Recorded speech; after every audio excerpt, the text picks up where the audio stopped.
masayang araw po. Ito yung ating dalawang inahin na QB Crossberg. Na yung isa po ay umanak nga ng 10. At ito naman po na may puti sa ulo ay 5 lang ang naging anak. Kaya 15 po ang ating biik dito. Yung mga babae po nung umanak ng 10 ay pipiliin natin para gawing inahin. Pass po muna doon sa mga anak nito at 5 lang po ang kanyang isinilang. Although, magkapatid po ang dalawang yan. So, ang kumasta naman po dito ay yung ating Pampanga native cross na Quezon Black. So, yung mga anak pong ito na pipiliin natin ay 50% Quezon Black, 25% po na Pampanga native, at 25% na Berkshire. At yung nasa likod naman po, yung anak ni Kay ay 25% Berkshire, 25% Duroc, at 25% din ang native blood niya, at 25% po yung Quezon Black. Dahil ang kumasta naman po kay Kay ay si Mario na native cross Duroc. Yung isa pong alaga natin dito na sarili nating produce na inahin, yan po siya, yung mas maliit. Yan naman po ay 50% na Pampanga native at 50% na Quezon Black. Ang kumasta po ay yung ating bulugan na Quezon Black cross Berkshire. Kaya 50% po ang kanyang QB or Quezon Black, 25% po ang kanyang Berkshire, at 25% ang Pampanga native dun sa mga ibang biik natin dito. Yan po, mga anak ni Kay yan. Yan po ang palatandaan ni Mario. Yung may puti po na guhit na ganyan. Lahat po ng babae dito ay ating ikikip. Yung lalaki po na anak ni Kay, hindi masyadong maganda, so hindi na ako doon kukuha ng borderline. Kakapunin ko na po yung mga yon para po gamitin na lang natin na panlitsyon. Hindi po maganda yung growth rate nila. Mas maliliit po yung mga lalaking naging anak ni Kay kaysa dun po sa mga babae. Kaya yung babae lang po ang ating ikikip na gagawing breeder. Para po quality na talaga ang ating mga ititirang mga alaga. So yan po ang update dito sa mga anak ng ating mga new generation. Silip po tayo sa iba pa nating mga alaga. Ito po yung ating matatandang inahin na ikakal na sana natin. Kaya lang nakatalon nga po dito yung isang barako at may mga nakastahan. Kaya po iiwan na muna natin sila ng isa pang cycle. Hindi ko po ugali na magbenta o magkatay ng buntis. Kaya po isa pang cycle. Sa December na po tayo magkakaalaman sa mga ito kung sila ay maibebenta na kalsaw o gagamitin pa natin. Diyan naman po sa tabi yung ating mga dumalaga na ipakita ko pa lang sa inyo nung nakaraan. Marami na po ang umanak dyan. Kakaunti na lang ating hihintayin. Kaya come December po, malalaki ang ating mga panlitsyon na ilalabas. Ito naman pong kambing na to, kaya ganyan ang pwesto, yung pong kanyang kuko ay humahaba, kaya nahihirapan siyang lumakad. So, ayun po yung kuko, nakabaluktot po, parang sungay ng tupa. Tinry ko pong putulan, pero hindi kami successful dahil malayo pa po dun sa ine-expect kong may ugat ay dumudugo na. Kaya tinigil ko na lang po yung pagputol, pero ngayon nahihirapan na po siyang lumakad talaga. So ika-call out ko na rin lang po ang kambing na ito. Babae po yan, kaya lang, yan po, yung kanyang mga kuko ay talagang balikong-baliko at ang bilis pong humaba compared dito sa iba nating mga alaga. Not sure po kung ano ang cost niyan. So kung meron pong makakasagot kung paano maipe-prevent yan, pangatlo na po ito sa mga kambing ko na nagkaroon ng ganyang kuko. Yung dalawa po ay nakatay na namin. Ito po akala ko aayos kaya hindi ko na kinatay. Pero ganyan po, nahihirapan siya. Kaya malamang po ay katayin na rin lang namin ang kambing na ito. So dito naman po ang ating mga palakihin. Oras na ng pagpakain ng afternoon feeding.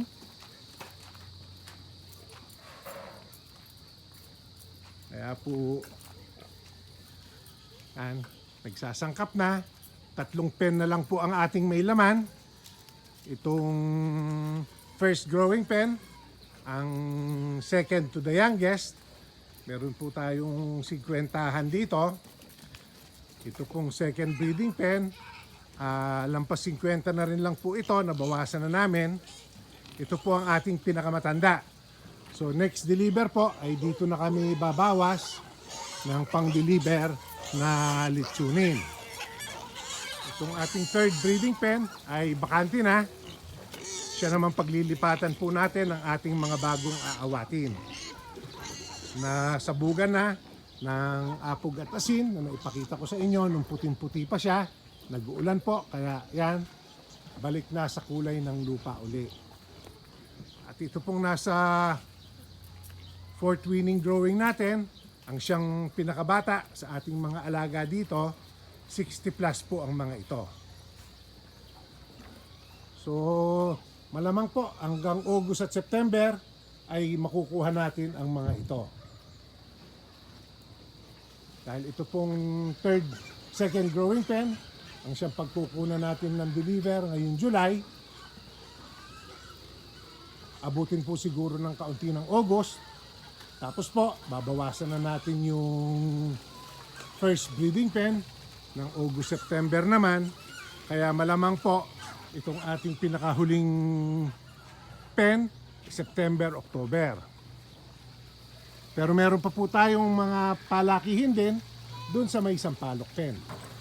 Yun po ang ating winning growing ng mga galing sa consolidated pen at sa Sampaloc. Ayan po, pagpapakain na naman. Excited na uli ang ating mga alaga.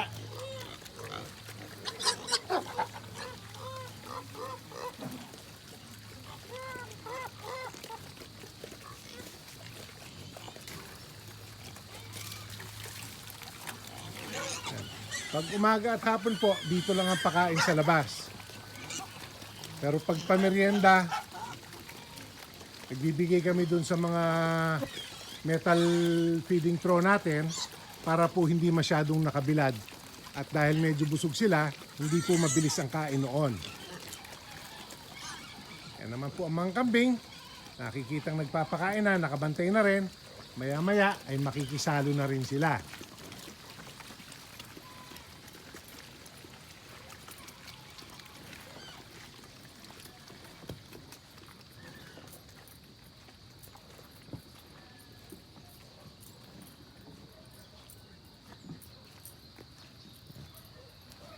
Ito naman pong sangkap dito ay para sa ating mga breeder dito po sa second breeding pen or ang ating dating dumalaga pen dito po sa likuran. Yan po yung bigas na inalis sa ating probiotic.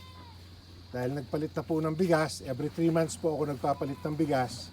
Kaya kasama po sa halo ng ating pakain. So yun po, yun naman ang uling, may darak po, may feeds, at syempre, yung ating sapal ng soya. Yan po ang ating bulugan dito, si Batik. Yan po si Puti. Nag-aabang na ng kanyang kain. Te, di ka talaga pauhuli sa kainan, te. Ha? po ang ating bulugan. Ayun po ang ating sibatik na inahin naman. Ito pong mga ito ay late June into July, early August naman na anak. Kaya meron pa rin po tayong mga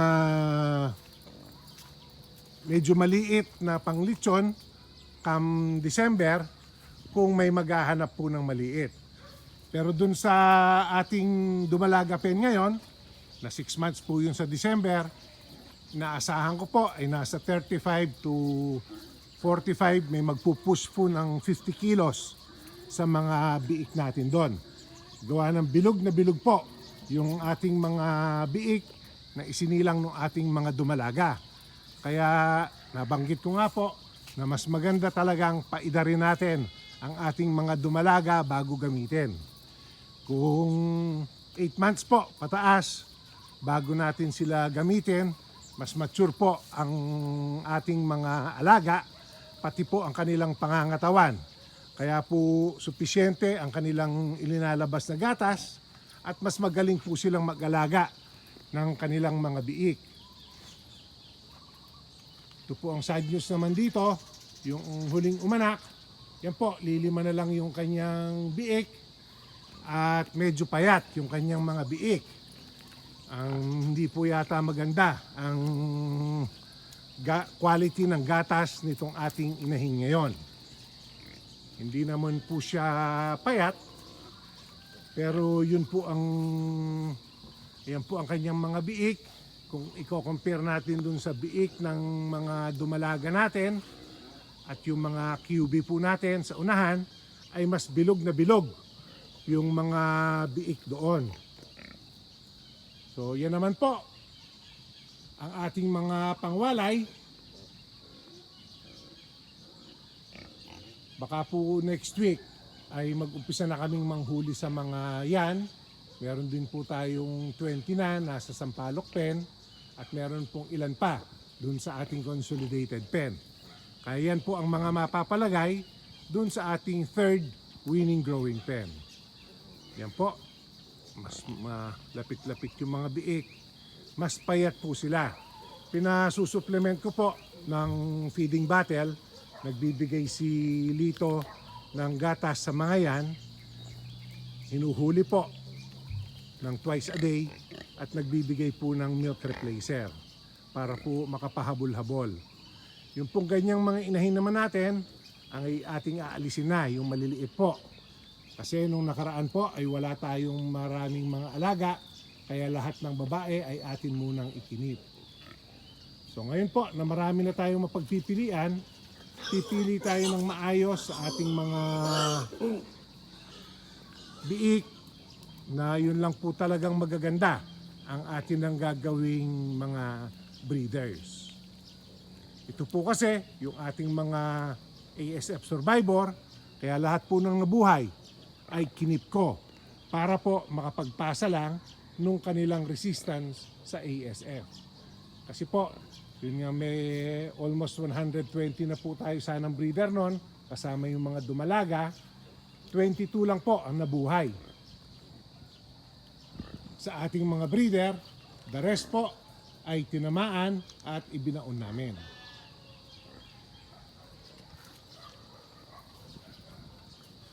So yan po ang ating update dito sa 4A Animal Farm.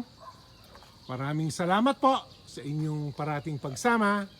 Please share, like, and subscribe.